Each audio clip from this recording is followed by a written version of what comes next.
As a preliminary matter, this is Woody Knight, Chair of the Newbury Planning Board. Permit me to confirm that all members and persons anticipated on the agenda are present and can hear me. Planning Board members, when I call your name, please respond in the affirmative. Peter Pecos, Yes, sir. Larry Murphy, Present. Mary Stone, Yes. Scott Kenter, Yes. and Steve Mangian. Aye, aye. Town staff, when I call your name, please respond in the affirmative. Kristen Grubbs, Planning Director. Yes. Daniel LaRoe, Assistant Planner. Yes. And Martha Taylor, Special Projects Planner. Yes. Very good. Everyone's here. Okay. Good evening. Today is January 8th, 2025. The open meeting of the Newbury Planning Board is being conducted remotely, consistent with the Chapter 2 of the Acts of 2023, which extends the Governor's March 12th, 2020 order suspending certain provisions of the open meeting law. GLC 30A. Until March 31st of 2025.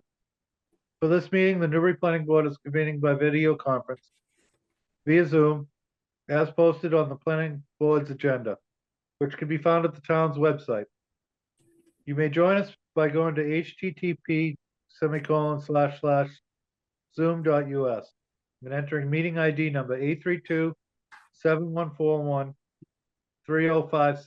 passcode 108790, or by calling in 1-929-205-6099 US and entering the meeting ID number and passcode when prompted.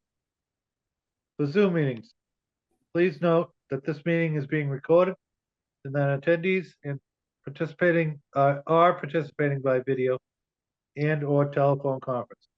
This meeting is also being broadcast live through local access cable channel 9 on Zoom and at www.tnctv.org.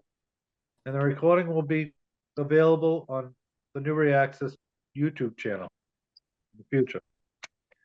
Before we turn to the first item on the agenda, permit me to cover some ground rules for effective and clear conduct of our business and to ensure accurate meeting minutes.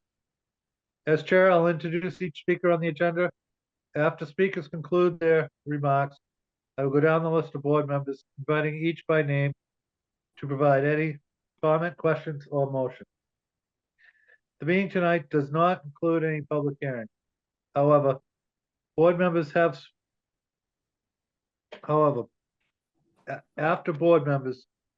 spoken, I will afford the public an opportunity to comment and or ask questions. I will seek questions and comments through the Zoom raised hand function in the order in which people click on the raised hand. But finally, each vote taken in this meeting will be conducted by roll call vote. All right, so that's out of the way, the introduction. The first thing on the agenda tonight is a discussion about the ATM 2025 zoning amendment proposals. First thing we're gonna go to do is the recodification administrative updates for zoning bylaws. And the first one on the list is accessory dwelling unit bylaw. I can take that. Good evening, planning board. I wanted to survey you guys real quick. I have two methods. One is I can share my screen and you guys can read what I've prepared for you, or I can go line by line. Does anyone have a preference? I'll take first Screen response. share, would that be okay, Yeah. Daniel? Absolutely. Yeah. Sounds good. Thank you. Can you all see that? Yep. Yes. All right, so as you know, we've been working on updating the ADU bylaw, especially with the Affordable Homes Act that's come into play and is now basically law. Good news is Newbury had done a lot of good things for the ADU bylaw that they had originally on the books. And so there's been a little bit of an update to the ADU bylaw for Newbury. If you can see the screen, one of the first changes, and just to be quick about it, is to increase the supply of housing, we've added a definition or a section B to the purpose of the bylaw. And I'm happy to read that, or you guys can read that. It's up to you. Do you want me to read it out loud, or do you guys haven't? How long is Sure. it, Dan? Well, it's basically, so there's about 1, 2, 3. This is all it is. And I'm happy to go through it line by line. Some people prefer to read it and then ask questions. So I kind of defer to what the preference of the board is at the moment. Go ahead and read it, Daniel, because that You got way it. it'll be, the people watching in the future can hear it. You got it. So the first update was to the purpose and intent. The second update to the bylaw was there was no definitions in the ADU section of the bylaw. So we've added some definitions to the bylaw of that section. The other piece was, as you know, if you were at the other meeting, Newbury allowed 1,000 square feet or 35%, excuse me, gross square feet or 35%. And so the new Massachusetts law is 900 gross square feet or 50% of the primary dwelling, which is ever smaller. The other section that was updated was this required the either primary dwelling or ADU to be occupied at least 6 months of the year by the property owner. That is not a requirement going forward. Another update for you guys. Borders and lodgers in both primary dwelling and ADU. The ADU is permitted through section 97/10D shall not be used for a short-term rental, as that term is defined in MGL 64G and is prohibited from any use as a rental unit on a weekly or daily basis. So Newbury is not doing short-term rentals with ADUs. Section 4 is an update. There was allows no more than 2 bedrooms in the ADU. Now the total number of bedrooms in the primary dwelling and the ADU combined may not exceed the capacity of the septic system per Title V. So that's the update to the bylaw there. Another update to section 4 was requiring that all utilities serving the ADU be shared with the primary dwelling. The update is that it may be extensions of the primary dwelling. And let's see here, section 4 also, minimum of 1 parking space for an ADU. The new update is not more than 1 additional parking space shall be required, for an ADU, and further, no parking space shall be required for an ADU located not more than a half a mile from a commuter rail station or a bus station. So similar to the MBTA. And the final update is in section 5, where the zoning board of appeals will be the special permit granting authority, and they will discuss and vote to determine the approval of up to a 15% increase above the 900 square feet of gross floor area. And those are the ADU bylaw updates. Happy to answer any questions. Comments, concerns? So Yeah, I Daniel, was just, I'm sorry. go ahead, Larry. Yeah, just a couple. Dan, as I understand it, these amendments are largely to bring us into compliance with the state statute and regs. Is that correct? That is absolutely correct. And as to the number of buildings, number of bedrooms, excuse me, how would the PIOD apply to that? Would the PIOD trump that particular provision? Yes. So the PIOD will stand. Okay. That's all I had. Thank you. Sure. So Daniel, if you can scroll back down for a sec. The other direction, yeah. And so when we talk about the, keep on going. So I guess up just a touch. When we talk about trying to understand this, nope, the other way. Yeah, keep going. Short-term rental. Have you read that language? I have, but I couldn't tell you exactly what it states right now. I've read it a number of times, and I don't know what it means. I Well, don't. And so I think if we're going to be in compliance, whatever that is, I think we need to understand what short-term rental means.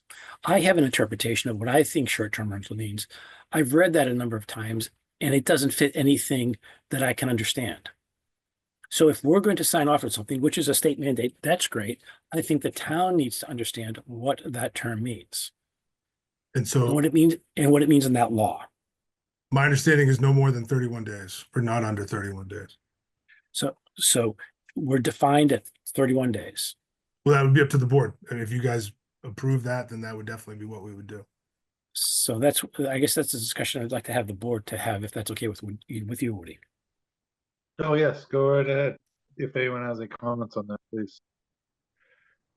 I 31 days. I just if wanted to we- add one comment, which is, we did have some discussion about this with town council and the recommendation to reference the state's definition of short-term rental was from her, because then, the key of having language in the bylaw is if the state's definition changes, Newbury doesn't need to update its bylaw if the change was different than what was originally approved. So I do have, I can read the definition. I think Steve Manchin, thank you, actually forwarded it to me by email. So I do have that right here, if that's helpful. I completely agree with you, Pete, that it's not a user-friendly, short, simple definition. So I'm not saying this to preclude that we consider being more specific in the bylaw, in our bylaw, to make sure that what we're actually, legislating locally is what we're comfortable with locally, as long as it's also reviewed by town council and, obviously meets the terms of the legal definition at the state level. Completely I'll understand. just- Yep. I Yeah, completely I'll just understand read that. it and Mhm. then we can, yeah, if that makes sense. So short-term rental, an owner occupied, tenant occupied, or non-owner occupied property, including but not limited to an apartment, house, cottage, condominium, or a furnished accommodation that is not a hotel, motel, lodging house, or bed and breakfast establishment, where, little number 1, at least one room or unit is rented to an occupant or sub-occupant. And 2, all accommodations are reserved in advance, provided, however, that a private owner occupied property shall be considered a single unit if leased and rented as such. Right. And so that definition does not mention anything about days. Right, time, It talks about scheduling something ahead of time, which, if we're talking hotels, that makes sense. That's why I think this really needs to be clear when we present it to at our meeting, to say, this is what this means, because reading that does not digest that. yeah, Pete, Yep. good point. But it's an easy fix to just put commas and explain what short-term rental means. It can't, Abs- we'll squeak down to something very simple and straightforward as a definition. Absolutely, and I agree, Mary. I think that the thing is, we're referencing a law, and if somebody goes to look at that law, it doesn't help define it. So I think if we're going to define it and we're going to promote it as such and say, okay, we want this, we're going to have our 30 days as our bench post, then it's tied to that, to what we're talking about with this, Right. clearly. I think it's the second half of the sentence that probably, I think it'll probably make sense to continue to reference the MGL, but this prohibited from any use as a rental unit on a weekly or daily basis. That's where I wonder if there's some more specific language to name the term. And I do believe I've seen some other communities that say, no less than 31 days. There's a reference around the length of time. If longer than a month is not considered short-term rental, it's considered a longer term rental. So yeah, I'm happy to, hear any other discussion, and then, I think Dan and I can kind of look into what's a reasonable way to add language that actually is understandable. And are we tied to 31 days, or could we make it a different length of time, let's like 2 or 3 months? Does anyone know the answer to that? Yeah, I'm not sure. I don't know that we're tied to anything. Dan, I don't know if have you seen anything No, about length of I time? don't. Yeah. I mean, my first thought was maybe we talk to town council and see if there's suggestions, or I mean, just to kind of survey the board. Are people not interested in 31 and they're seeking more? Like, what's people's interests? It really does come down to what you guys want.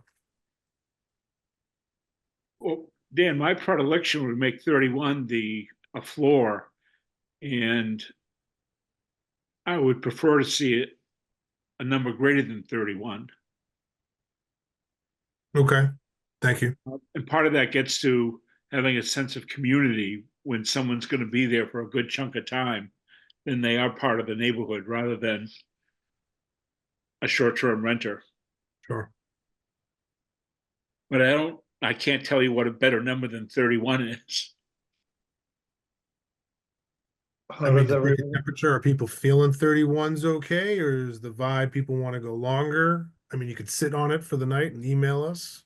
What is the point of this? 31 days versus 6 months versus,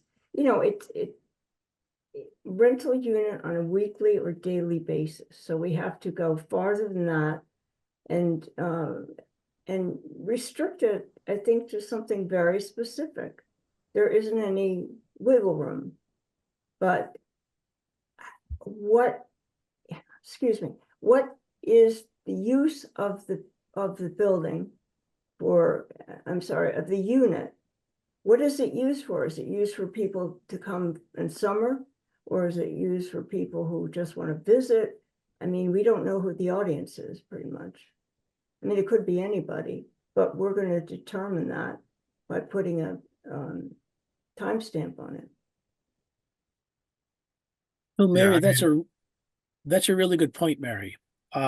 What is the intent? Is the intent, and Steve, this ties through to what you said, is the intent to develop a sense of community so that we have people that are here as opposed to transitory? Because I could see this being transitory in the off season. And I could see it being longer term, during season where somebody might want to spend a couple months around the area. So I guess that's one question. And is the intent to develop longer term housing for individuals, families that have a hard time getting housing? If we put some incentive that it be something for longer vision, that's interesting. And then the second thought that comes to my head is, what about enforcement? What are we going to do when it's 30 days, or somebody starts doing 29 days, or do we want to have that responsibility of having enforcement for this? My feeling is the intention of this is to try to develop a sense of community for folks that are trying to live gracefully in their homes, help their families get started, need additional income that can be sustainable. I mean, those are the things that come to right to mind as to what makes this make sense, as opposed to somebody who wants to come for 30 days, to be on the island and then hop off, or in the area and blast out and just have a revolving door of a modified B&B. Right. I don't know. That's the whole point of this. Is to deter that exact thing. And again, the intent is very, very important. Good use, good word, intent. What are we trying to achieve? What is the goal? Is it to make sure that that somebody doesn't use their house to make money only, not to have these people be part of the community? again, the audience, who are we trying to reach? And that will determine, I think, the timing. If it's a long-term rental, then we've sort of killed the purpose of it, I think. Well, Mary, I look at purpose and intent, section 1A, and to me that does say something about what the intent is all about.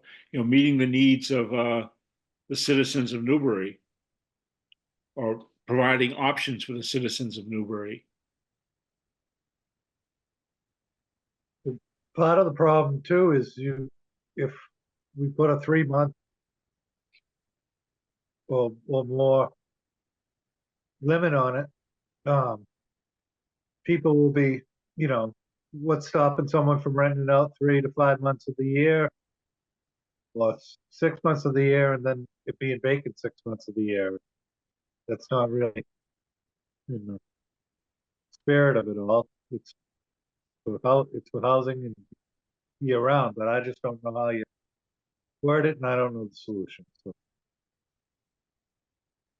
Hey, Larry, what are your thoughts? Well, I have a question. Kristen, that definition you read is out of chapter 64G, correct? Correct. Yeah, Yeah, and that doesn't say anything about the term of the rental. So the language uses a rental unit on a weekly or daily basis is our language. It's not something that comes out of the statute. correct. I am sort of doing a little research on the side here because I'm not sure if that came from the regulations that the state. Yeah, put we need to forth. be a little careful about that. To me, to say not on a weekly or daily basis, I would interpret that to mean it's okay on a monthly basis, but that's just one interpretation. Right, but it's not specific. And I think the problem here is, we're dealing with state statute and state regulation. So as Dan suggested earlier, it might be a question for town council to see how much wiggle room we have on that. okay. I thought it might be helpful to mention, I just looked at Newburyport's ADU bylaw. And let me find it again. Their language, and I'm bringing it up primarily since, as you all know, we share property in Plum Island with Newburyport. So if, some of this discussion I feel is considering the reality of Newbury, which is that we have a beach community that is comprised of both year-round residents and properties that are not used currently as year-round residents. So their language currently, and I know they are working on modifications as well, updates as well, but their ADU bylaw says the ADU shall not under any circumstances be used on a transient basis, meaning for any period shorter than 30 days. So that is a way that another community has worded it quite clearly. And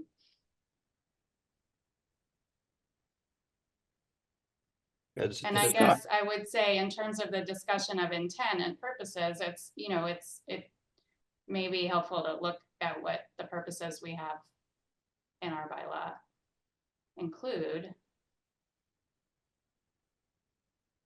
Just to kind of be a reference for this discussion. What is the language supposed to deter? What do we not want to happen and why? I don't get that from this thing. It keeps it from becoming, if I may, and correct me if I'm wrong, keeps it from becoming a weekend rental spot or rented for the week and the turnover every week Right. and or an Airbnb type of situation. Which segues from Steve's comment about being part of the community in some way. I mean, to look at Plum Island, people that already own a single family home on a lot, they can do short-term rentals all the time. But if you're going to add an ADU and allow short-term rentals for a weekend and that sort of thing, then I think that gets to be somewhat problematic in terms of the intent of trying to promote the needs of the citizens of the town. And the housing, yeah. And I'll tell you, the only reason that I'm really concerned with this is because where we're located. I think if we were in central Maine, we probably wouldn't be having this discussion. Right, exactly. Scott, tell me your thoughts. I'm a bit torn, Pete. Yeah. Because, if we have a Newbury resident that is, let's say my age, and I've got younger kids, and I want my kids to take my house, but I want to stay in town, and what perfect opportunity is to stay in town next to my kids, my grandkids, is a home right next door, small ADU. And I'm only going to be here 6 months. I'm going to go to Florida for the other 6. I mean, ADUs, it's a small house. It costs money, whether you've got a resident in the house or you have nobody in the house. You got to heat it. I mean, there's always capital improvements. It's an expense, but it can also be an opportunity to maybe mitigate some of those expenses with some rentals. So if I'm going down to Florida for 6 months, and my kids are looking for a long-term 6-month rental, in my business we call that short-term rental, but let's call it a long-term rental for this discussion. What if they can't get anybody to rent it for 6 months? What if they can find someone that can rent it month to month? Maybe it's somebody that's working out of town, and wants to be in Newbury because they like, heading out to the water every weekend, but they're here for work. But they're only going to sign on, for maybe a week or 2 weeks at a time because they don't know how long their assignment is going to last. So I'm a little torn with that.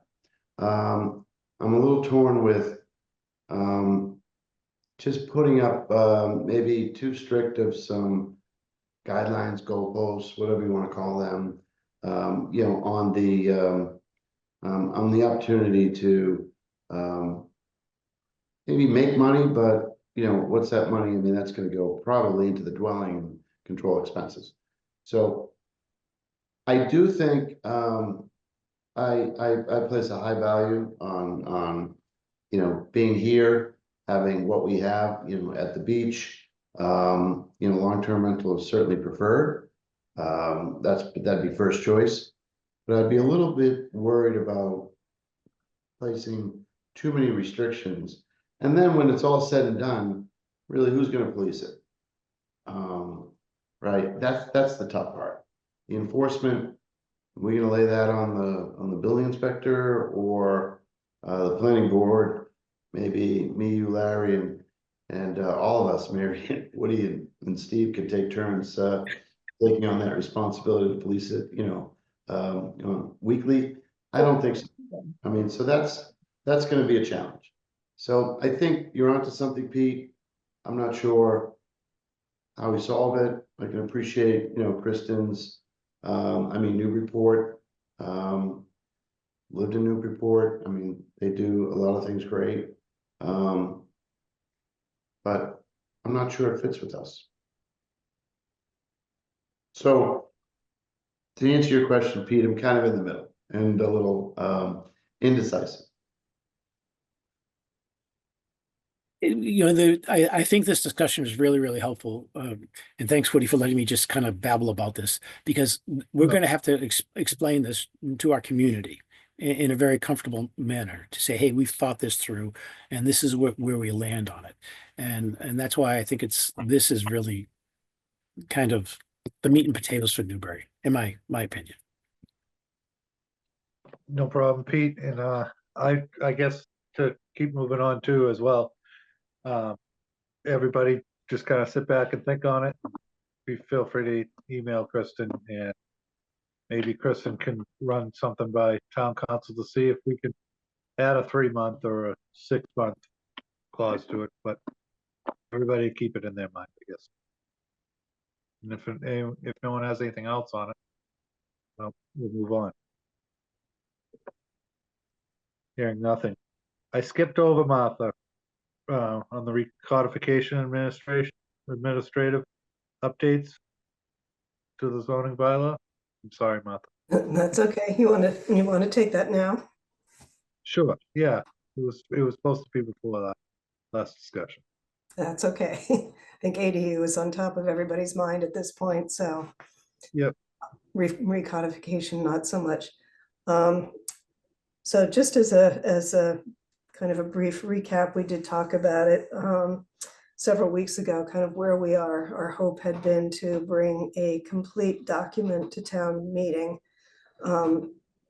with revisions to all of the zoning bylaw articles. And, that's clearly not going to be possible. So we have talked with town council about which ones we might want to move forward with. And those are the ones that I sent to you yesterday.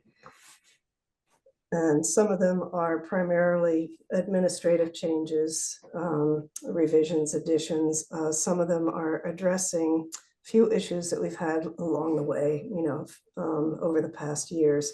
So I haven't summarized them because we haven't really talked about them, but I thought I might just quickly screen share each of them. I don't want to go through, line by line, but just kind of give an overview of what we're looking at, if that's okay with you guys. Yes. Good. So I will start with Article 1. Are you all able to see that? Yep. Yep. I can. Okay. So this is the article, which is basically the introduction to our zoning, purpose and intent, and everything. All the changes here are ones that have been recommended by town council, and really to tie it back better to Mass General Law. So we basically had one paragraph on the purpose and intent, and she has recommended that we add language regarding the authority and for adopting this bylaw, and amendments, the purpose of the bylaw, which ties back to what we had before. If there are conflicts between this bylaw and other covenants, bylaws, etc., this bylaw shall prevail. If decisions or zoning has been enacted or buildings have been done in accordance with prior bylaws, those are still okay. If any portion of this is deemed to be invalid, that does not invalidate the rest of it. The scope of the bylaw, what it covers, applicability, and then amendment. I flagged here zoning map. As we know, we actually have the zoning map, and then we have the overlay district map, and town council is going to come up with or develop a definition which basically kind of encapsulates both of those into one term. So the zoning map would refer to both. So those are the proposed administrative sections at the beginning. So any questions on these? I don't have any. I will take that down. The next one is revisions to Article 5, special permits.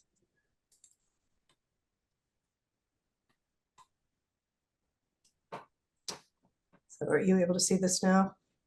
Yes. Okay.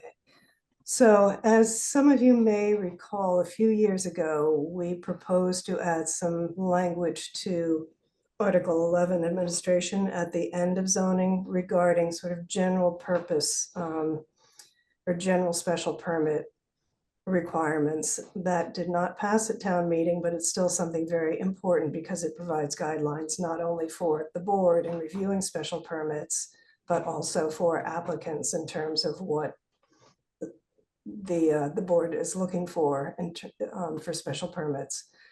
So this basically is the same language that we proposed before, which is the purpose and intent.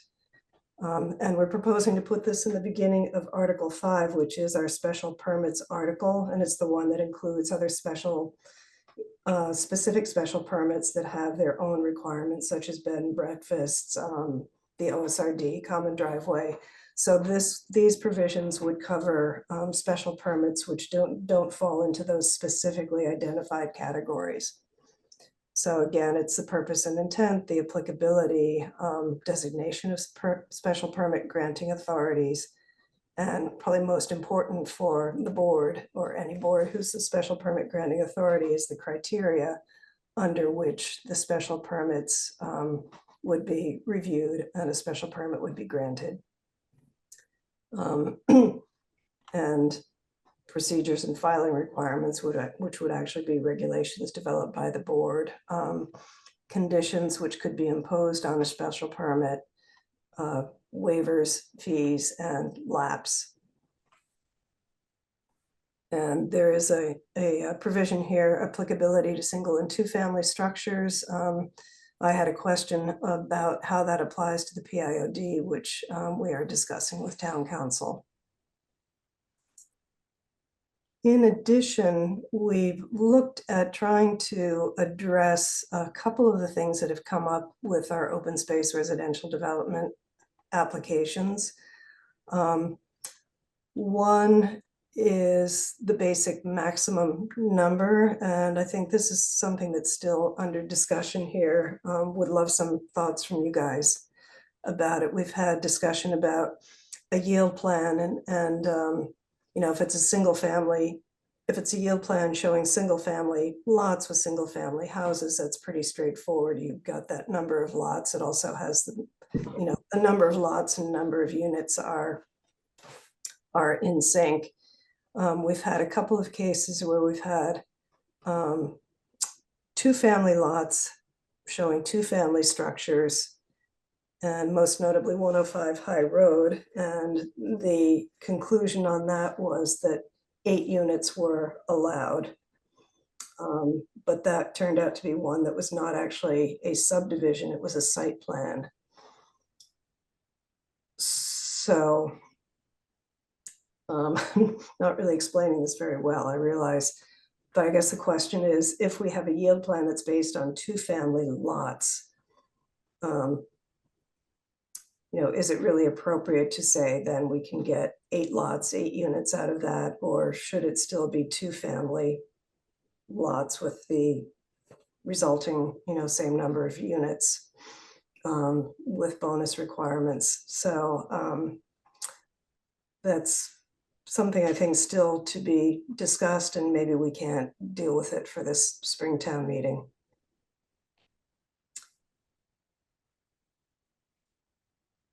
We have a provision in here which requires the submission of an OSRD for any development that will create more than 4 lots. That's actually something that can't be done. So we need, because of a court case, the Wall Street development case.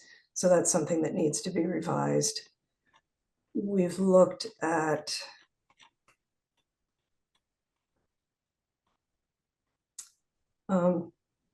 to try to address some of the discussions and disagreements about what constitutes open space. We're suggesting removing the sentence saying that the open space will still be considered if it's separated by a roadway or an accessory amenity. So it all needs to be one contiguous area.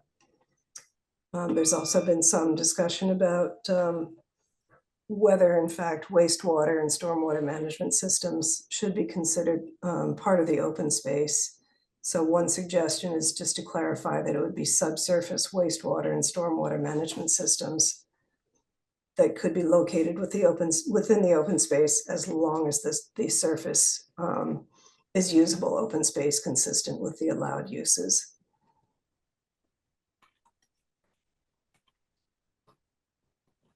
And we've added some reference to open space condominium plan. I think when this was originally drafted, it was, the assumption would be that it would be an open space subdivision. But as I said before, the 105 High Road was a condominium plan. It was a site plan. So we've added some language to address that. And I think that's it for Article 5.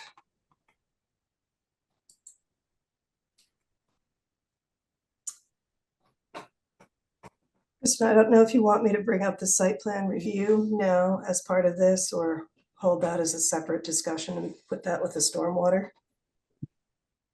No, go right ahead. Go Yeah, ahead. well, I mean, I'd like to hear some feedback from the board if they have any on all that.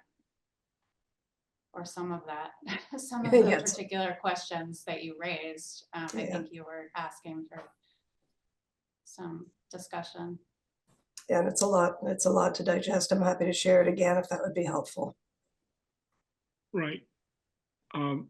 Martha, Kristen, if I may, I had one perhaps substantive comment on the general 4G, about consistency with the most recent Town of Newbury master plan. And I'd like to see some discussion about whether that's a good idea or not. My experience is that the master plan was meant to be guidance and not become part of a bylaw. Right. So, I prefer to see some reference to it as a guidance, or emphasizing that it's guidance and not binding. Particularly since the master plan itself could be updated, and I'm also hesitant to incorporate in a bylaw a document that could be much, much different in 3 or 4 or 5 years. I think, Can you scroll up on that, Martha? sure. Okay, yeah, right there. Criteria, special permits should be granted. Specify here. 4G. Any other specific factors may be set forth. It's just it's calling for consideration of the master plan. I don't see it as necessarily being binding. Was that your point, Steve? Right. I mean, I think consideration is a better word than consistency, Larry. Well, in number 4 criteria, it talks about shall be the following: in addition to any other specific factors that may be set forth in this bylaw, the determination shall include consideration of each of the following, yada, yada, yada, consistency with the most recent Town of Newbury master plan. So I don't see it as binding myself, but. Neither do I.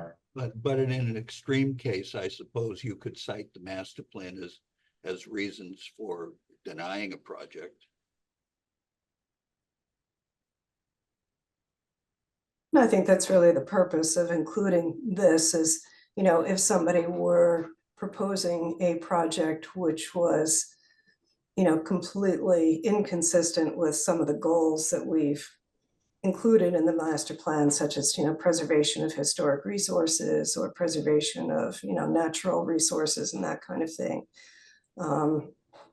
So I also don't see this as something that's binding. It really is guidance. And I think, as Larry pointed out, kind of the overarching language here is consideration, so it would be consideration of whether or not it's consistent with the master plan. I don't, Yeah, when you make your findings, you want to go through all of these and you know, in any given decision, recite how the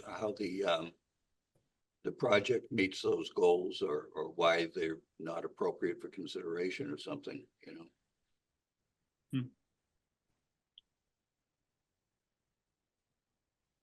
Well, again, just my reading, I find consistency to be a stronger word than consideration.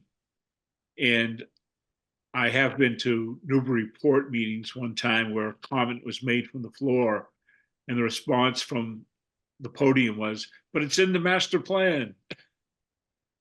And there was some back and forth about whether Newburyport's then master plan was something that had to be adhered to as opposed to considered. Anyway, that's my case. And whether there's a better word than consistency, I'll leave to the group to thrash out. Well, I think the consideration is the key word, as Larry pointed out, Steve.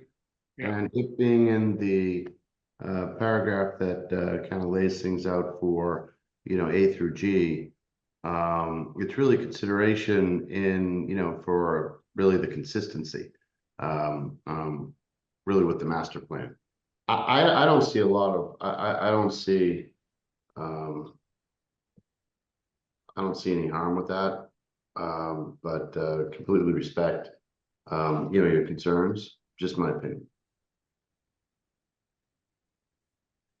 Well, sure. That's why I made the comment for there to be some back and forth. I think it meets your concern, Steve. That's my interpretation of it.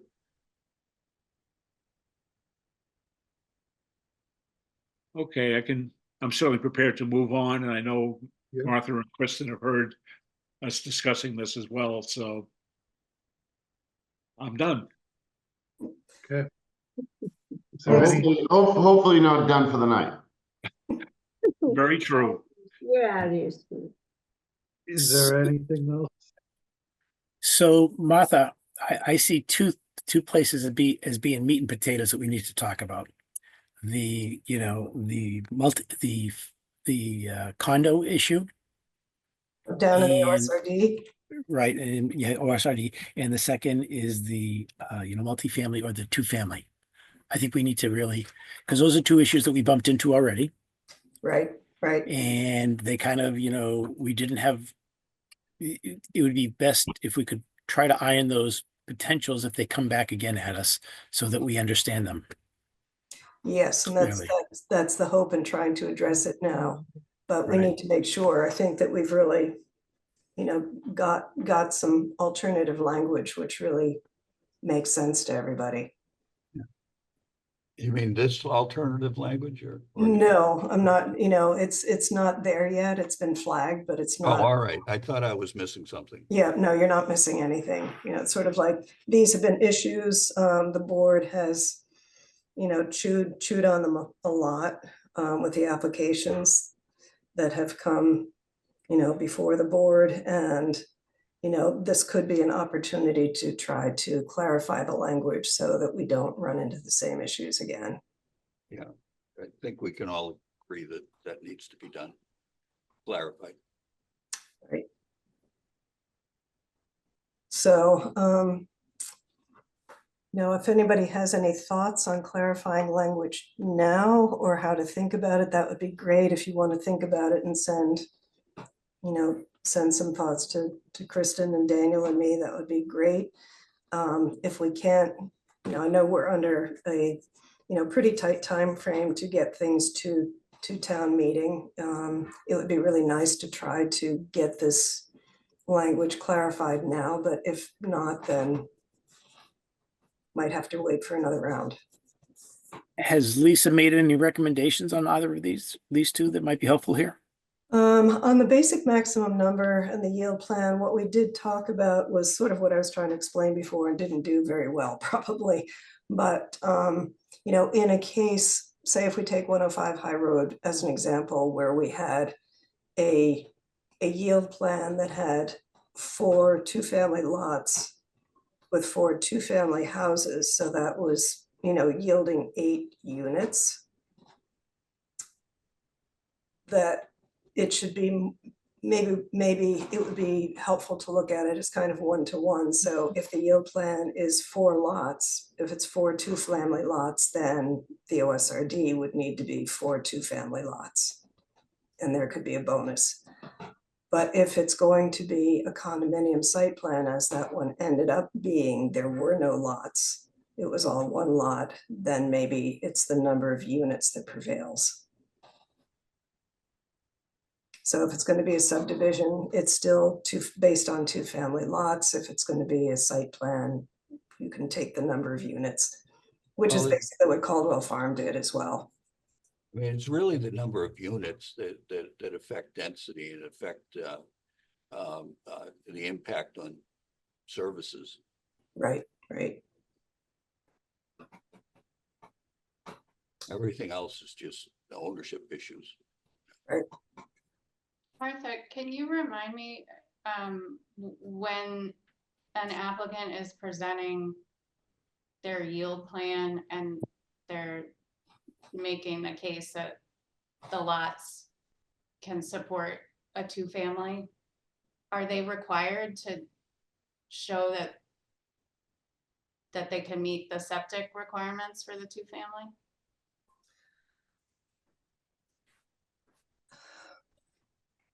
They're not required to necessarily do perk tests, but there has been, for the yield plan, there's a requirement that, at least some, especially if it's going to be a large subdivision, some representative number of lots can support septic systems.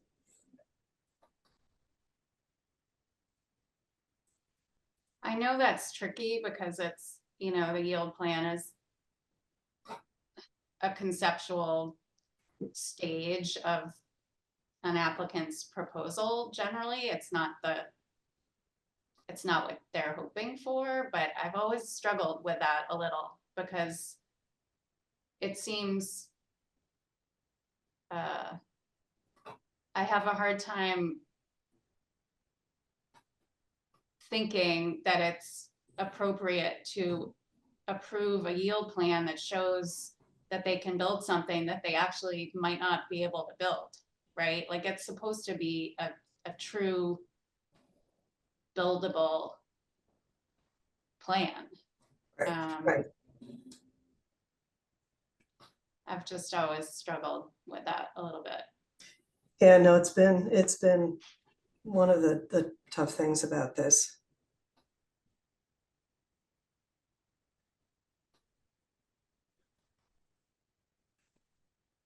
And now we have ADUs. Right, right. Which still need to be supported by the septic system. Yeah, I feel like somehow that it would be helpful if that could be somehow tied into what they're required to demonstrate when they're presenting the yield plan to the planning board. And the yield plan is based on the subdivision rules and regs, and there is a requirement in there about, I don't have the exact language in front of me, about septic and about water, getting certification that it could support a well.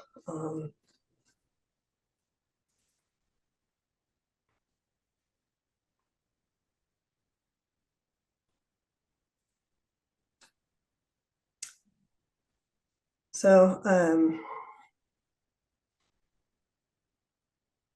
yeah, we do have one precedent, but this one was on public sewer and public water, it was based on a two-family yield plan. It was 4 two-family lots, and the board did for that one actually allow 8 single-family lots with 8 single-family houses, but they were served by public water and sewer.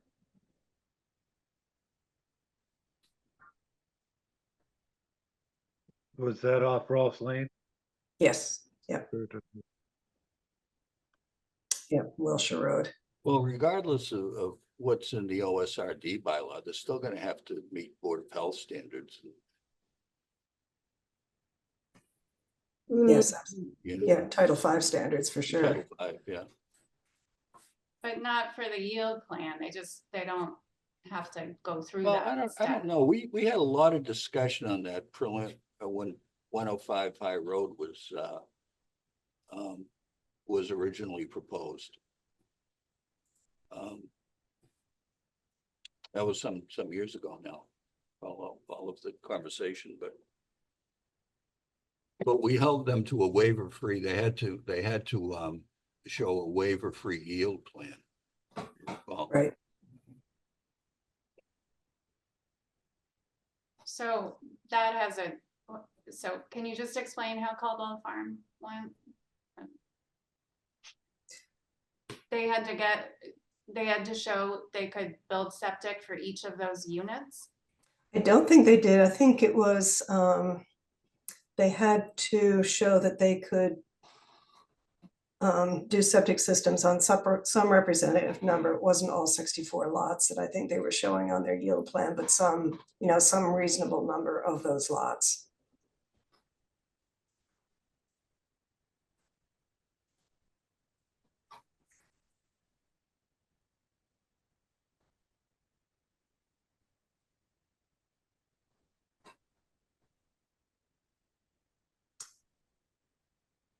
And doing perk tests for, if they're proposing 5 or 6 lots, it's probably not a huge deal. If they're proposing 64 lots, showing on the yield plan that each one of those lots could support a septic system could be onerous.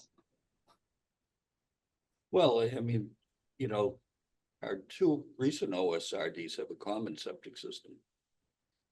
Right, but for the yield plan, they need to be buildable lots, so you need to know that they can, they could actually be have perks.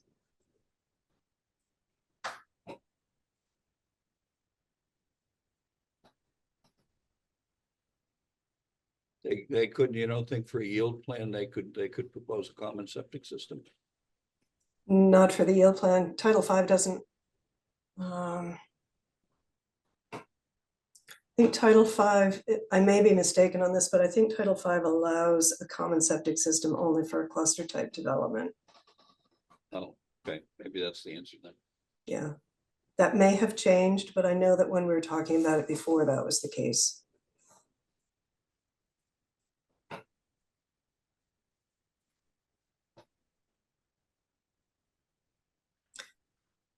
I think that was one of the issues with 170 Orchard Street, because they were very limited on where they could, get perks. And the original OSRD for that did propose a common, a shared system, but the yield plan, the possibility of getting perks on the number of lots that were originally proposed was very unlikely.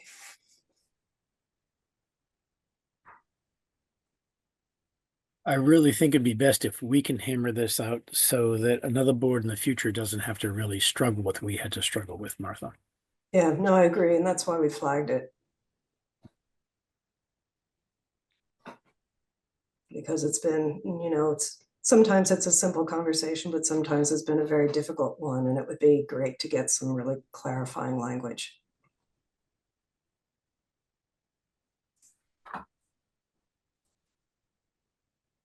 Do we have enough information to make a decision or not? I think not right now. But if any of you have any thoughts on how to look at this or what the clarification might be, we can then review that with town council and try to get in time for the next meeting, try to get something that is much more flushed out. That's good.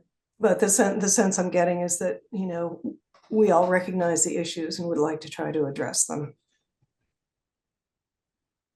Is it going back to simply what Larry said about, it's just about units then? Should we just tie it to units? As opposed to lots. Yes.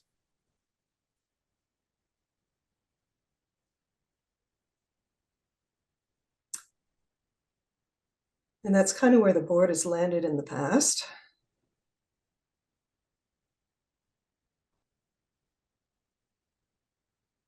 It seems it would be more easily understandable.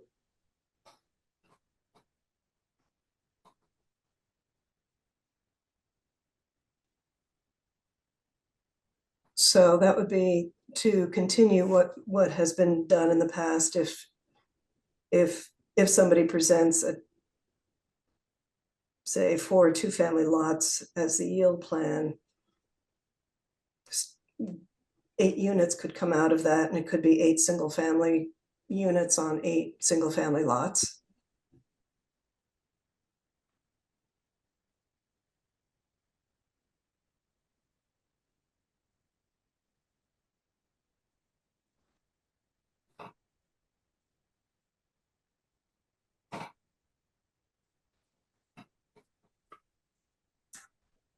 An impasse, correct?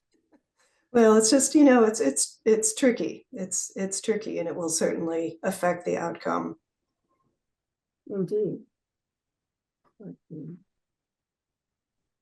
Eventually, we have to decide.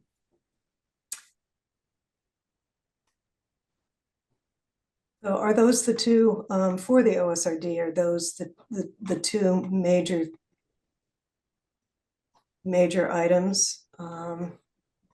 I know I went through it quickly, but is there anything else that seemed to be a flag in terms of trying to clarify the open space and what can and can't be allowed in the open space? So basically these two. I think doing defining this subsurface wastewater storm management is important.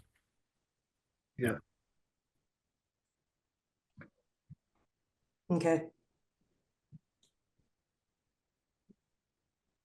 And the other was removing this open space will be considered connected if it's separated by a roadway or an accessory amenity.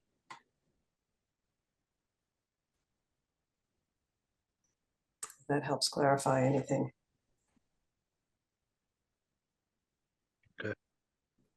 I'll just add some 2 cents, which is, in my opinion, from an open space perspective, it would just be fine to not include any wastewater or stormwater management systems as allowed to be counted in the open space.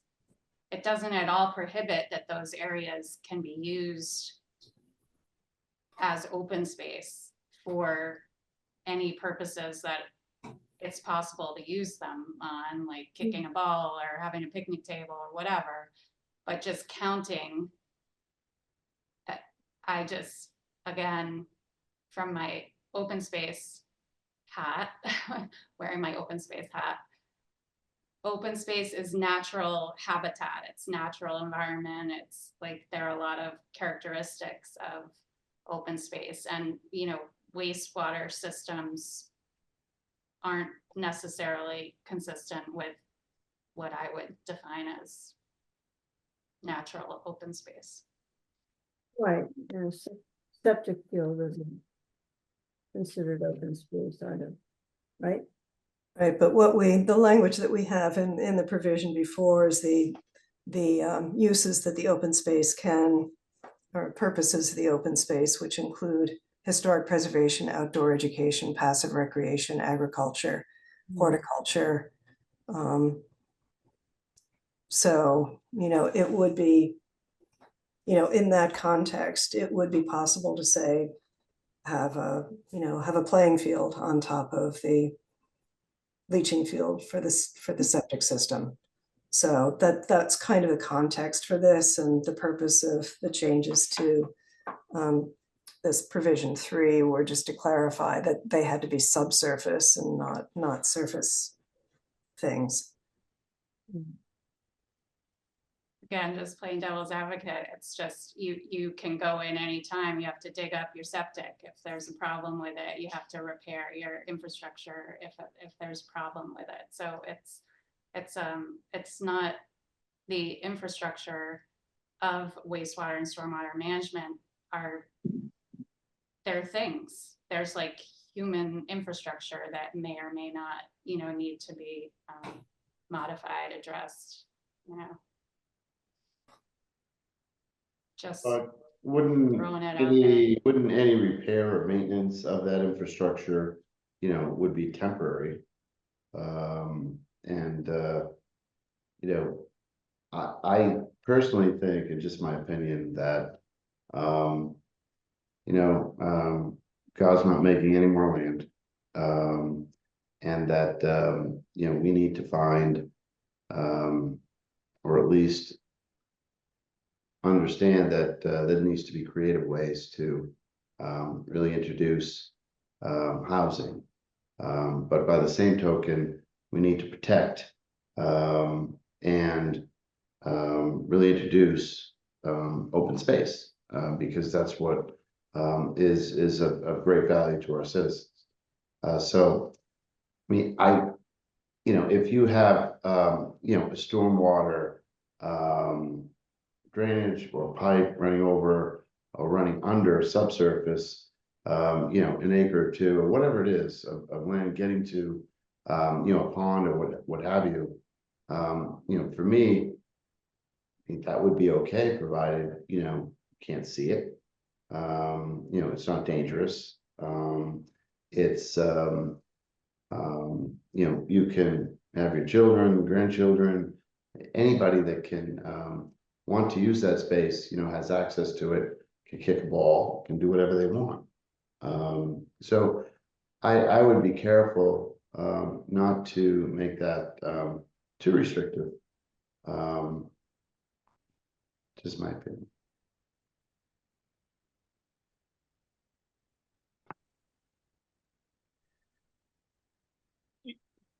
Given that septic systems and leach fields do need to be replaced and they don't last forever, to me, I think Kristen's stated concern or argument about, is it really open space if you have to dig it up?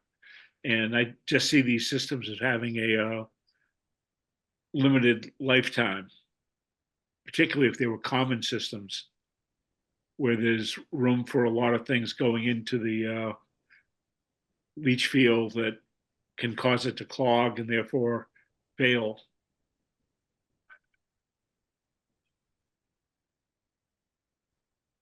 And that's sort of my opinion.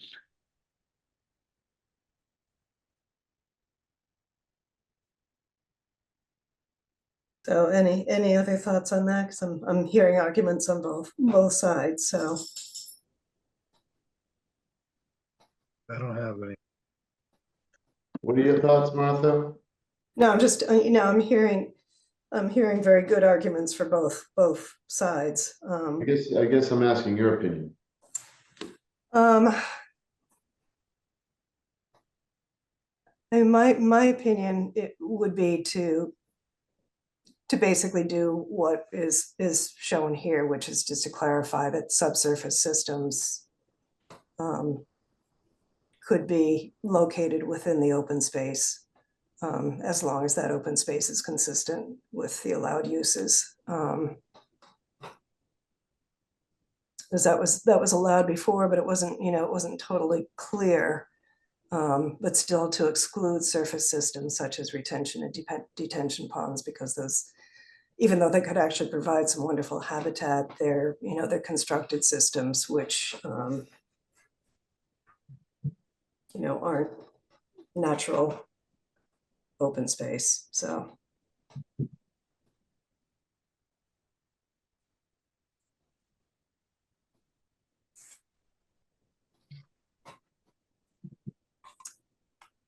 where do we go from here, Woody? I was just gonna ask that. Great minds think alike. okay, take a straw poll.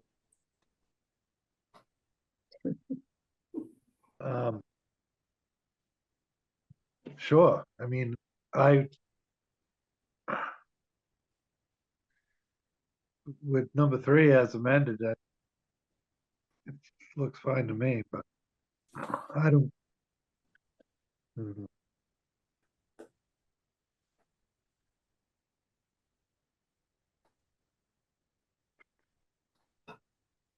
With number 1, we just removed the sentence there, so that's.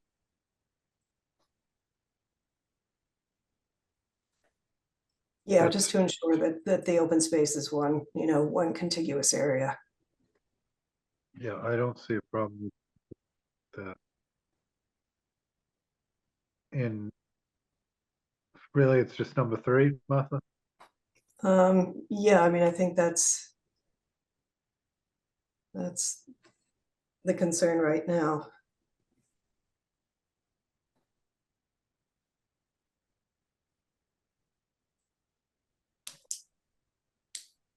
Hmm, You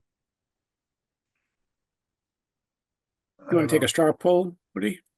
The board Sure. on that? Sure. Just start with Peter. I'm comfortable with it. Larry?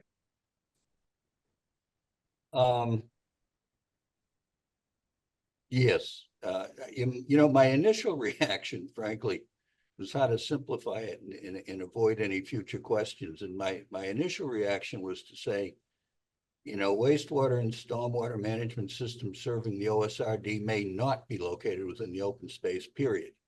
I mean, Yeah. that at least is going to take any questionable, there's no question about the interpretation, recognizing that a developer does have the right to ask for a waiver of that. But by the same token, I'm just thinking off the top of my head here, we also want to encourage developers to use the OSRD. That's what it's there for. So anyway, to answer your question, yes, I'm comfortable with it. I think that's a reasonable compromise. I agree also, Woody, and I was, thinking about that, really the waiver path, Larry. But, with me, if you want to encourage, I think this is probably right. Mary? agreed that it's okay. I mean, as it is. All right. Steve?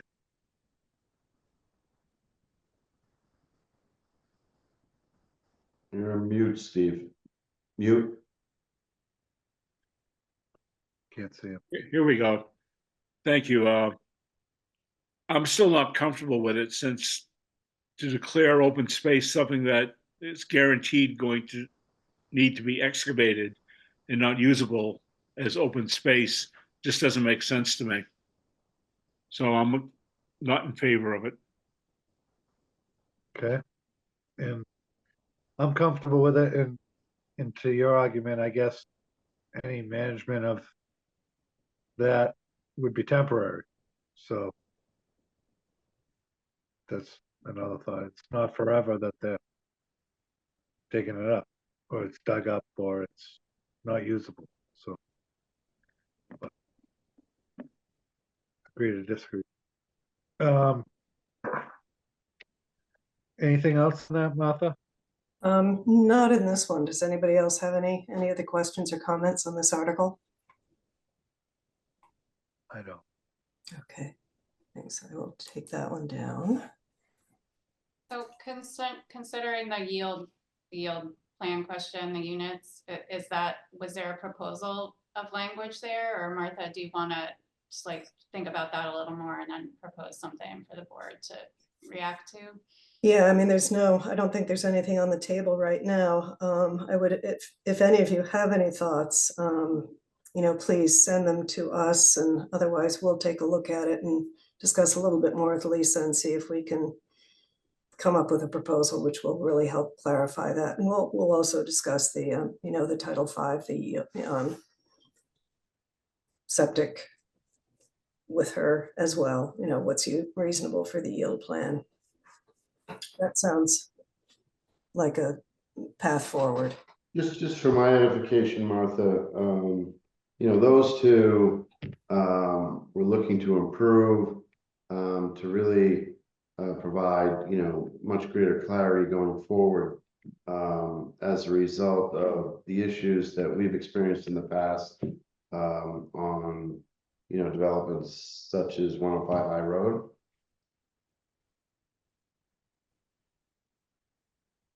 I'm only asking because I didn't really, wasn't around for what happened there. And for me, it'd be great if you and I can have a 20-minute discussion, you know, outside of, you know, this forum. And I can just get a better understanding. If you have the time, I could certainly find it. That would help me. No, certainly I'd be happy to talk, you know, fill you in on a little history on that one, and happy to talk with anybody else as well. And Excellent. yeah, the major discussions about that really were kind of how to, you know, what constituted open space, how to calculate the open space, and the yield plan.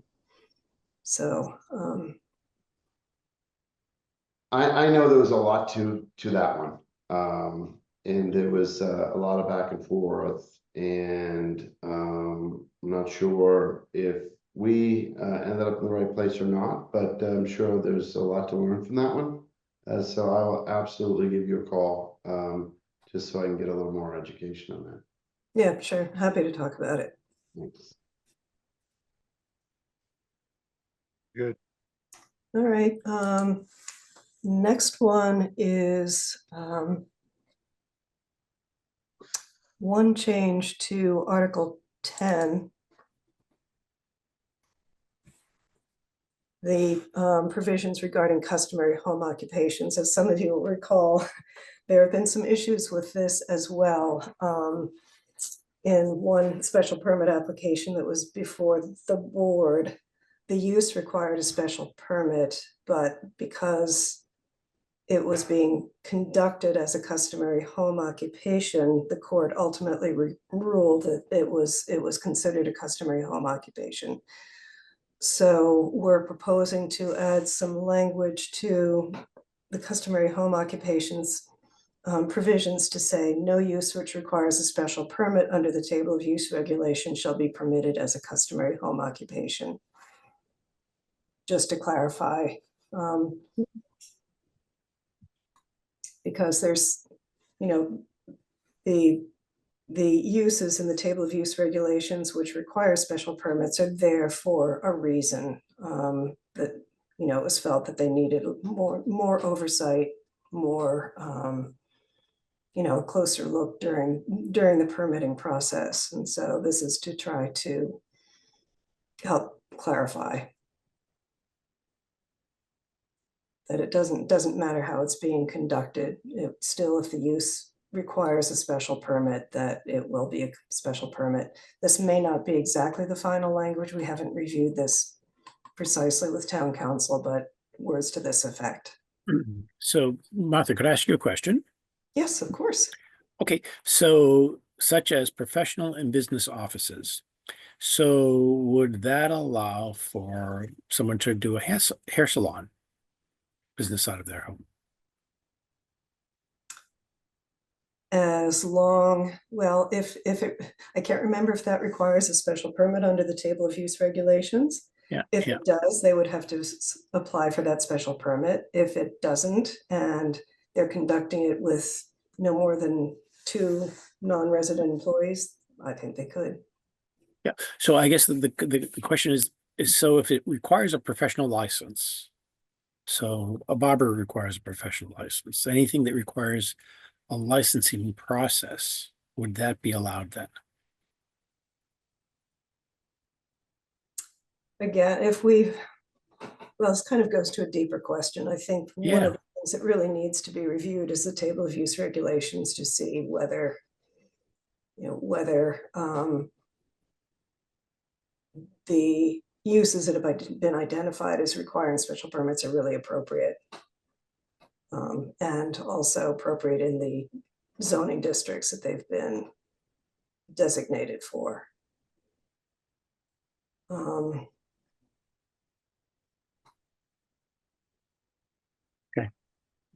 So that doesn't really answer your question.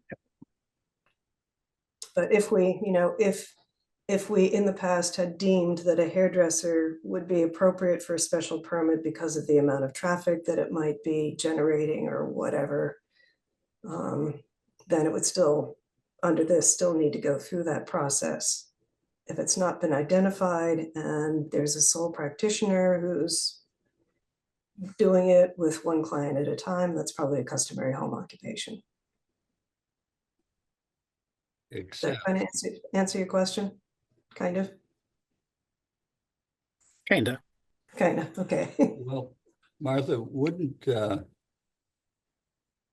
it, I mean, there are only a finite number of special permits. Wouldn't it be clearer to simply go through the table of use regulations and delete those from the table of use regulations? Or maybe even redefine them, that Pete's example of the, what was it, a hairdresser? Would be require a special permit if more than 2 employees were, employed in the home occupation. Am I making myself clear? Am I just confusing the issue? No, I mean, I think you're getting at what I was suggesting before. We really need to take a very good look at the table of use regulations. I mean, it makes no sense to have, I don't know, a doggy daycare. Okay. In the table of use regulations as a home occupation, if you're then going to adopt a bylaw that says, well, even if it's in the table of use regulations as a special permit, as a home occupation, it still needs a special permit.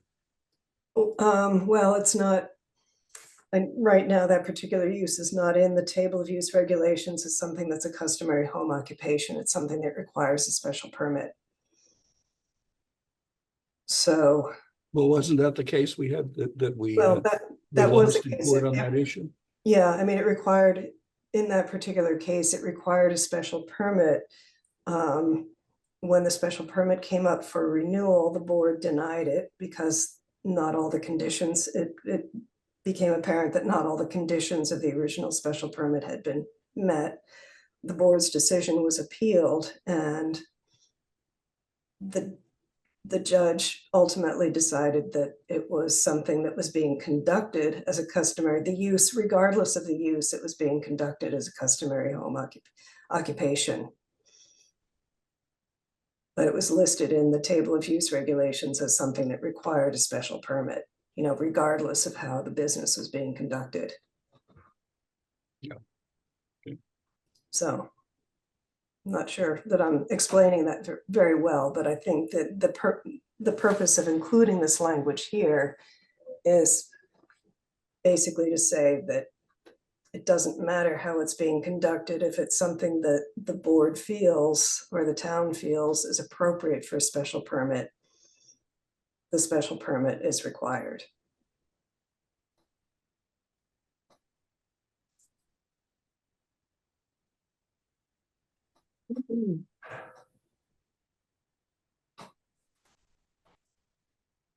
Should we take a little Okay, bit more? no, I follow your Yeah. point now. Yeah. The customary home occupation. Yeah, I get it. Yeah, the customary home occupation doesn't address the use, it addresses how the business is being conducted. I get it. I get it. Yeah. I had remembered that case differently, but I get it. Yeah, no, that makes sense then. This language makes sense. That makes sense to me.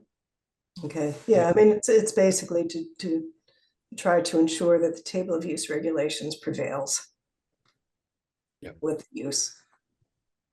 It's a little confusing in the number 1 that there's a little bit of a vague definition of a customary home occupation, but it's not a definition, it's just parentheses. You know Right, what I mean? Because it's like you guys are just, in your comments, you just sort of raised the issue that what's trying to be addressed here is not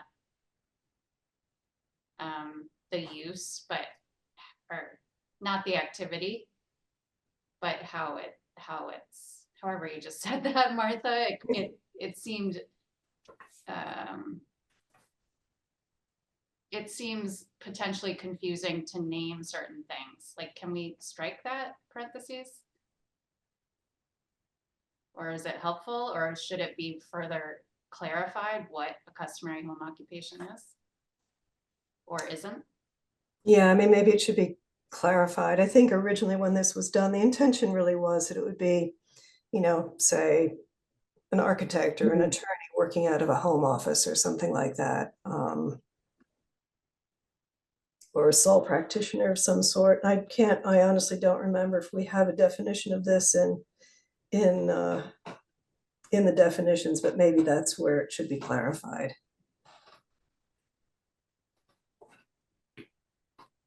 So I'm gonna highlight this. And maybe Lisa can give us some guidance on that. There is not a definition Okay, in yeah, our definitions section currently. yeah, I didn't think there was.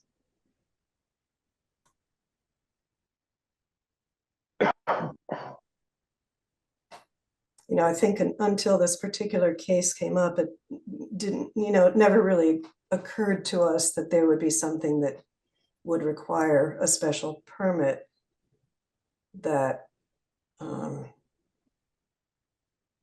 or use that would require a special permit that could ultimately be allowed as a customary home occupation, so.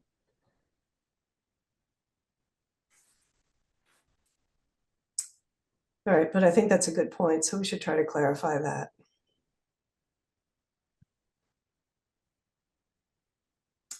Anything else on this one? I don't have anything, Okay. hearing nothing.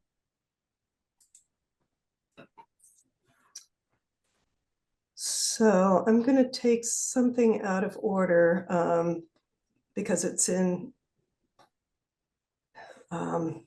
it's kind of in the sequence of all of this stuff. And that's a change to site plan review. And if you all recall, last May, the board approved changes to the site plan review regulations as required for the MS4 stormwater permit. And those particular provisions had to do with record drawings. There was also a change recommended by our consultant, Renee Boudreau, that needed to be made to site plan review. We couldn't do that at the time because of the timing of town meeting. But that change was to add some language regarding the pre-construction conference and what needed to be observed during that pre-construction conference. So that language is shown here in red. And this is specifically the language that we received from our consultant, our stormwater consultant. Basically that, you know, the site design, operations, stormwater practices and site controls and during construction and to manage runoff after development should be reviewed. So that's this language here. Any questions about that? No. Okay. Okay. And the final one is maybe a little bit more complicated. And these are recommended revisions to Article 11, administration. The first portion of this is to add language regarding building permits, who the permit of granting authority is, what the building permit requirements are, and this is all language from town council. Any changes, requirement for a certified plot plan, violation of building permits, appeals to the Board of Appeals, and penalty for violation. So these are all provisions that we don't have right now that the town council is recommending that we add. So any questions in theory on any of those? No, thanks. Okay. I did have, don't have any- okay, I have one question. No, go ahead. Martha, was that they only have 6 months? Let me maybe it's can you scroll up to number 3? And then down, is it good for 6 months? The permit's only good for 6 months, is that right? With, maybe down a little bit further, D or E? Yeah, right here. It's D. Shall lapse if construction is not to begin within 6 months from the issuance. Is that industry standard? I believe, I can double check on this, but I believe that's language that's comes straight from, state language. That's begin, that's not, Yeah, it's not complete, it's just begin. It's similar to our special permit requirements. Although in that case, somebody has 2 years to start, for substantial use. But we'll check with town council on this. And I don't know whether there's any extension provision.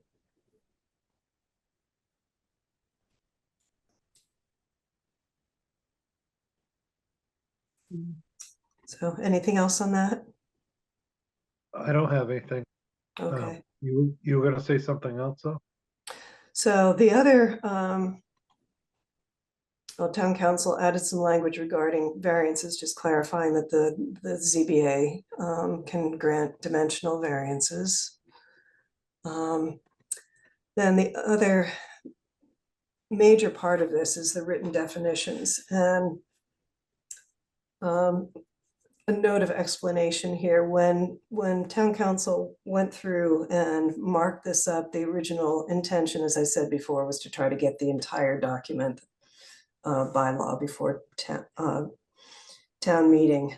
There are definitions in here that were struck with the intention of putting those in the particular sections of the bylaw to which they pertain. Right now, we've got a little bit of a mix and match. In some cases, we've got bylaws like the marijuana bylaws, I think has all the definitions in that. Multifamily has definitions. Some of them, like wind, the definitions are back here. So the attempt was to make it consistent. Because we're not doing the entire recodification for town meeting, there are some sections that will not be addressed necessarily. So one of the things that we want to talk to town council about is whether we should still consider moving all of the definitions out to be with the provisions that they pertain to, or leave them here for now. So that's kind of a question mark. So the strikeouts that you see, a lot of them may be staying here. And we'll get that clarified when we meet with her, which hopefully will be next Monday. The bold things that I've highlighted here are some clarifications to basement, bus terminals. I'm going to go down. The major ones really are, she suggested moving and kind of making consistent the definitions for dwelling unit. We had them under residences before. So she's recommending that dwelling unit, single family, 2-family, and multifamily all be moved up as subsets of dwelling unit. Building height is something that the ZBA has been struggling with, particularly for structures down on Plum Island. So we're trying to clarify that. This is flagged right now. This is not intended to be a permanent suggestion. So we will get that finalized and have a proposal to you all for your consideration. She's added some language regarding industrial cleanup services. More importantly, probably for us, is definition of a lot.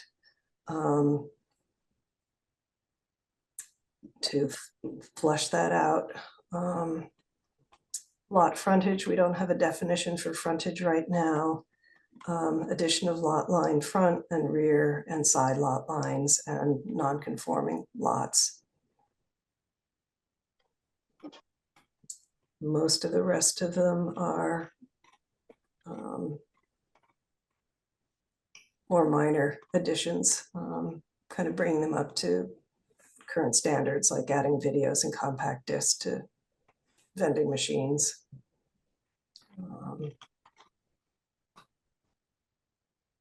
More fleshed out definition for structure.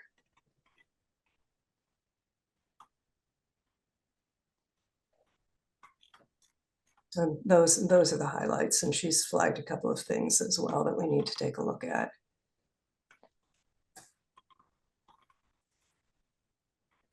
So I don't know if you all had any opportunity to review this before, if you have any questions.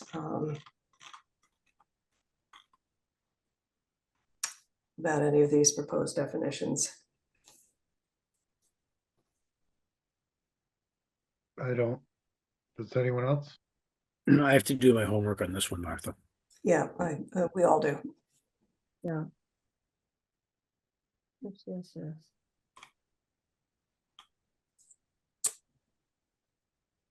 Okay, if there's nothing else, I will stop sharing.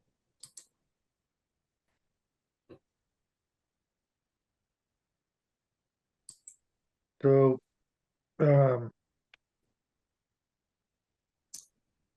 So that was it for the recodification. yep. Now, and we've done stormwater. Oh, yes, we did the stormwater general bylaw, or, I didn't, I have that here. It's not a zoning bylaw, but it is tied in with the site plan review changes insofar as the recommendations that were given to us by our stormwater consultant. I can pull it up. It's something that I think really the Conservation Commission is going to have to deal with, but I'm Okay. happy to pull that up if you want to take a look at it. It's basically two definitions that are being revised.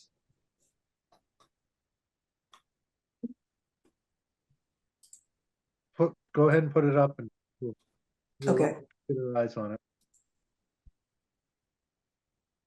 I'm sorry, wrong one.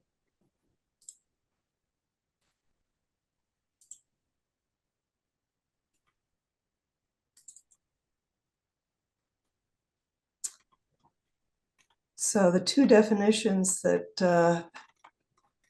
our consultant recommended that we revise are, sorry to be making you dizzy here. One was a definition for new development. Any construction activities or land alteration resulting in total earth disturbance equal to or greater than 1 acre. Or activities that are part of a larger common plan of development disturbing greater than 1 acre on an area that has not previously been developed, to include impervious cover. And the other one was redevelopment. To redevelopment, rehabilitation, expansion, construction, improvement of impervious surfaces, demolition or phased projects resulting in total earth disturbance equal to or greater than 1 acre. The 1 acre is the trigger here. Or activities part of a larger common plan. So those are the two changes to this bylaw. That's a general bylaw, but we'll need to go before town meeting. Okay.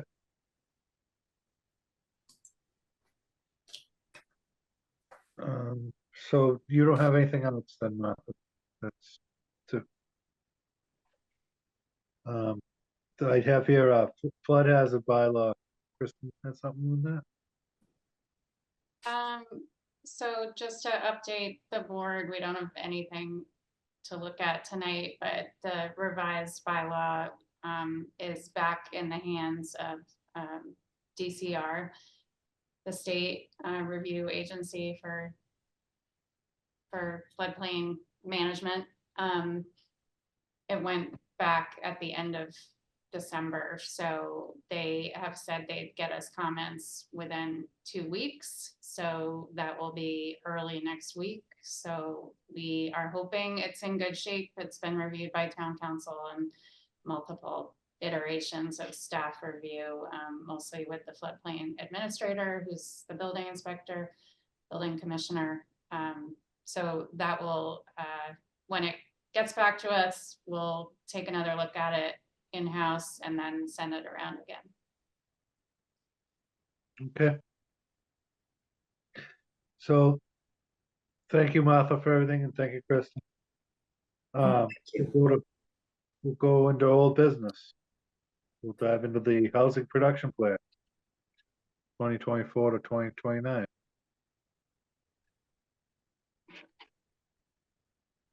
Does, everybody got that? Everybody had a chance to review it? Does anyone have any questions?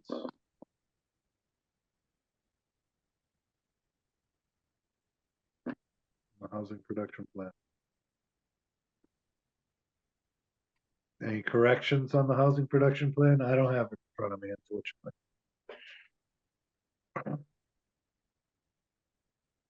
that Just to update the board, we did have that presentation in December from Merrimack Valley Planning Commission staff, and we, reviewed that. That's been in the works for, over the last year. So all the public input has been included. Dan and I do have a meeting with Ian Burns at Merrimack Valley Planning on Tuesday to finalize the language. They are taking a look at updating some of the data, which has become just any data that can get updated that we have as a summary from 2024. We're going to try to get in there since we're now in 2025. So we're going to review those updates early next week, and any other red line comments. Some of you have sent us comments, which is terrific. We're clarifying, some corrections, such as updating the board members who've been involved in this and staff members, those kinds of edits. So the red line is, there's still a red line, but it's in good shape, and there are no significant changes from the version you all have seen. Dan, if you've been in deep with it as well, which is terrific to have another set of new eyes on the plan. If you have any other comments or updates. No, again, we appreciated the comments. We've gone back and forth. We've got a meeting with Ian. I'm just wondering if the board again has any questions, or if they would feel comfortable taking a vote as far as having it be amended and the language being amended so that we can move it forward to the select board. Thoughts on that, board members? Does everyone feel comfortable voting on that? I'd entertain a motion to approve the housing production plan pending some amendments. So move. Is it still in red line form? Kristen? Yes, as I just was saying, we're finalizing the updates to the data. So there's no red line that are significant changes, but it is, we do still have a red line. It hasn't been, all the changes haven't been accepted yet. The MVPC will, I think Ian mentioned this, but they'll be putting it into a more graphic format. So we'll certainly share that as soon as we have it. I will share their support staff member, Tyler, who was with the board at our last discussion with them, is no longer at MVPC. So, so they're finalizing their end of it. Unfortunately, I guess that position didn't work out. So everybody's working hard to finalize what we have, but yes, it's still in red line form.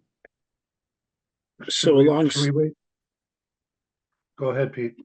yeah, I was just going to kind of piggy off Scott, that I think until we have a final, I think we should hold on doing We'll- any we'll action. wait- Yep. We'll wait till we have the final version sent out to the board. Sorry about that. That's fine. That makes sense to me. Okay. That brings us to the plans report, I believe. I can hop on that one. Basically, the planner's report is everything that we've gone over tonight is exactly what we've been working on. And you've been seeing it. It's complicated, it's dirty, it's got nuance. So we've been working on it. And I believe Kristen had mentioned it earlier, but we are moving upstairs Monday. So that's another update. But aside from that, we're in the throes of it right now. That's what we've been working on. Okay, thank you, Dan. And I jumped ahead, my fault. We have the financial report for December 2024. Payroll and invoices authorized. Payroll warrants for planning director, special project planner, and assistant planner. PR 25-12 for pay period ending 12/14/24. PR 25-13 for pay period ending 12/28/24. Then we have planning board stipend. PR 25-13 period from July 1st, 24 through December 30th, 24. Expense invoices. Dan Lauro for reimbursement of APA conference mileage and APA membership, 12/11/24. Kristen Grubbs for reimbursement for APA conference mileage and APA membership, 12/11/24. And Amazon for office supplies, 12/17/24. Then we have escrow accounts. Joe Schwaka, construction inspections for Cricket Lane, 12/12/24. And Joe Schwaka, construction inspections for 105 High Road, 12/17/24. And that concludes the financial report. Next is liaison reports. Liaison and meeting reports, excuse me. First is ZBA, that would be Larry. Yeah, I don't really have much to report. They normally meet the third Thursday of the month, but they had some scheduling issues this month, so they're meeting on January 30th. And I know they have one continued public hearing on a variance in Plum Island, but beyond that, I don't know what's likely to be on the agenda. That's all I have. Okay, and Conservation Commission, they met last night. There was a few items on the agenda, but nothing that pertained to us. And then we have MVPC, Kristen. Yeah, and we also, neither the planners group nor the commissioners has met since we last met. And the commissioners meeting in January has actually been canceled, so they're not meeting until February. Okay. And that, I skipped over plans report, I jumped ahead on plans report, so we've done that, Dan gave us the plans report. So lastly, I have here, meeting minutes. So everyone got a chance to review the meeting minutes for December 18th, 2024. I have not. Everyone else, I would say you did, yes? Yeah, I've reviewed it. I do have one question for Dan, though, if I may. Yes, go right ahead, Larry. Dan, it's customary that we include a paragraph summarizing the chair's Zoom meeting instructions, and I don't see that here. Was that intentionally left off, or? No, it's not. I can include that for sure. Okay. Other than that, it looks fine to me. I have nothing further with it, and hearing nothing further. No one has any further corrections. I would entertain a motion to approve the meeting minutes for December 18th, 2024 with the amendment that Larry just stated. So move. Stating that it was in Zoom. So moved, Scott. Do I have a second? Second, Second, thank you. Roll call vote. Peter, Sure thing. Larry, yes. Mary? Yeah. Scott, Yes. and Steve, how do you feel? Yes, And I vote yes as well. So meeting minutes are approved. Does anyone have anything else this evening? Anything they'd like to say? Thank you to Dan, Kristen, and Martha, for all the hard work on this. This is a lot of stuff. Yes, it certainly is. So, much appreciated. And Happy New Year. Thank you. Happy New Year. Very good. Well, if no one has anything else to say, I entertain a motion to adjourn. I move to adjourn. I'll second that, Larry. Thank you. Okay. We'll do a roll call vote. Peter, Yes, sir. Larry, Yes. Mary, Yes. Scott, Yes. and Steve, how do you feel? yes. And I vote yes as well. Thank you for productive meeting, and everyone have a good night. Good night. Night. Thank you, Thank you, everyone. Good night now. Thank you. See you soon. Thank you.